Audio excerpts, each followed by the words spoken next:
After completing the preliminary rites, Purnamasi desired to bathe Radha with pots of the 9 jewels: coral, ruby, pearl, diamond, cat's eye, emerald, yellow sapphire, blue sapphire, and gomade. That's called Navaratna.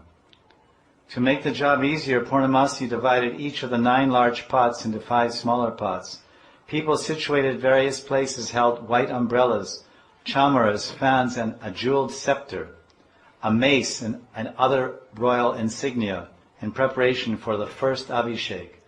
As the conches, kettle drums, and singing roared in the background, the crowds moved back and forth in the hall, while restlessly waiting for the Abhishek. This is the preliminary purification rites. Now the first Abhishek. This is the first Abhishek. This is Purnamasi Ma speaking. O Beta, you are the chief among all the coward women. You should be bathed first with water. And in brackets it says Adi Ras, Shringa Ras. Saying this, Purnamasi gave blessings, and Radha lowered her head in acceptance. The brahmacharis chanted Vedic mantras, while Radha, the joy of all eyes, was bathed with pots of water. So this is, she's lowering her head in acceptance. The brahmacharis chanted Vedic mantras, while Radha, the joy of all eyes, was bathed with pots of water. The effulgence from Radha's incomparably beautiful body appeared to bathe the assembly with showers of nectar. Now, this is the nature of God and His devotees. Whatever they're receiving, they're distributing. Whatever they are receiving, they're distributing. They aren't simply receptacles of service. They're receiving service and they're giving service. They're receiving love and they're distributing love. They're not, every agent, every entity, every unit of consciousness, every personality in the spiritual firmament is an agent of giving. Everyone is giving. So Purnamasi is giving a snan to Radharani in this first snan.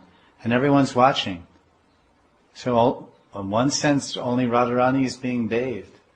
And there's maybe hundreds of Sakhis, Mandris, and Gandharvas and Devis gathered there. But then Radharani's thinking, oh, why should only I be bathed?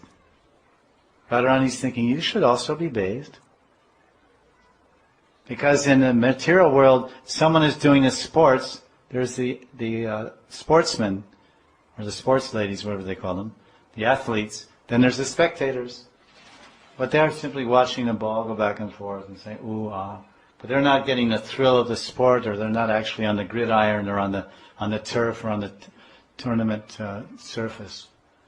But here, Radharani is the receptacle. She's receiving the honor, the distinction, the worship, the puja, the shringar of Purnamasi.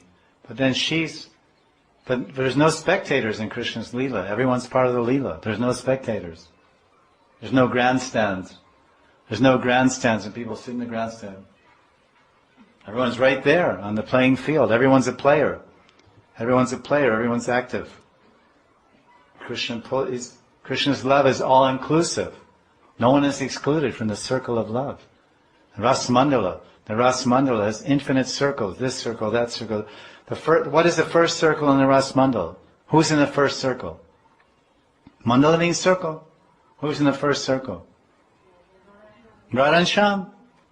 Who's in the second circle? Ashtasakis. So what's Radharani doing? The effulgence from Radharani's incomparably beautiful body is bathing everyone in showers of nectar. Her Jyoti, Radha Jyoti, her effulgence, everyone's getting bathed. Purnamasi poured the water from the big jeweled pots into smaller pots. When the water fell upon Radha's limbs, it seemed that streams of elixir from the full moon were falling on the golden creeper forest on Uday mountain. As the jeweled pots made the sound jam, jam, as they would hit over Radha's head. Did not the moon, praising her face, bathe her in streams of heavenly nectar? Purnamasi bathed Radha in water taken from the middle of a ruby pot. We all feel the topmost bliss to see the ruby of Radha's face. Radha appears most glorious, being bathed by water from the ruby-studded pot. It seems that the waxing moon has assumed the role of a 1,000-rayed sun, as she emanates light at every second.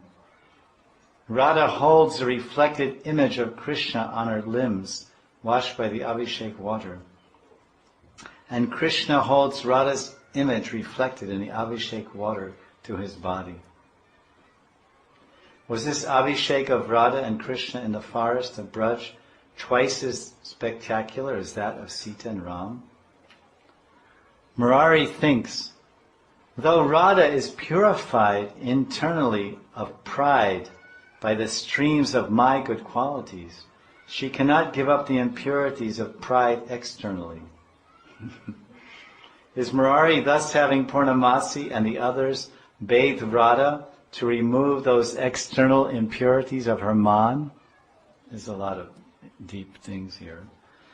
Though there are two expert cultivators called Prema who water their crops of goosebumps with their tears, I praise the Prema in Radha because when her cultivator is made splendid by the Abhishek, she makes the cultivator water the goosebump fields of Hari as well. You have to read it to appreciate it. Radha's prema is special because its beauty causes Krishna's prema to increase. Then Stoka Krishna spoke to Krishna in a joking manner. Apparently some of the Ashtasakas are there also. There's 8 sakas that are very near to Krishna. They have kunjas around Shamakund. One of them is Stoka Krishna.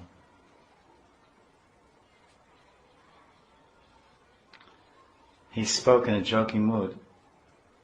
Hey, my dear friend, Priya Bandhu, you should not feel any reservation in looking at the Abhishek, because no one can detect your emotional changes.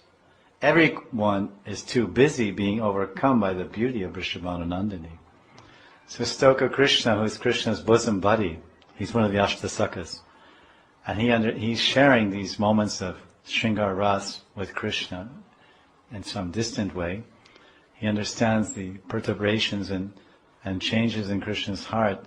That Krishna's seen this Abhishek and he's hoping that, and he's wondering, will this Abhishek wash away Radharani's man? But then that thought is creating tears in his eyes, and those tears are watering the crops of his own love. And he's starting to tremble. Krishna's trembling. So he wants to pause, stop looking at the Abhishek. And Stoka Krishna detects that. And he says, hey, wait, there's nobody here. No one's going to see that you're trembling and you're crying. I see it, but we're friends. Go ahead, look. Go ahead, look. Go ahead, look at Radharani's Abhishek, because he was looking down like this, out of shyness, thinking maybe, but who's there? Only Stoka Krishna, possibly, at this time. So he said, go, look. No one can detect your emotional changes. Prem vikar, sattvic vikar. Vikar means change, vikara. In response, Krishna, aiming at Radha's bow-like eyebrows, threw the arrow of his glance toward Radha, seated amidst the crowd of Sakhis. That's why I said there's Purnamasi and Uma and Chaya and Sangya and Arundhati and all these Devis and Gopis and Sakhis, and they're bathing and Radharani's looking at them and smiling, and then there's a whole nother arena of Leela, going on between, and it's all happening in the corner of Radharani's eyes, Radha Kripa Kataksha. In one corner of her eyes there's a whole nother dimension of Leela going on with her Sham in Shringar Ras. There's some slight separation because he's in the kunja, maybe 20 feet away, 30 feet away. But he's every action that's happening, he's part of it. He's there. Purnamasi and Uma, they're simply his extensions. They're his Shakti. They're his Shaktis. Who is Purnamasi? Krishna's Shakti. Who is Uma? They're all Krishna's Shaktis.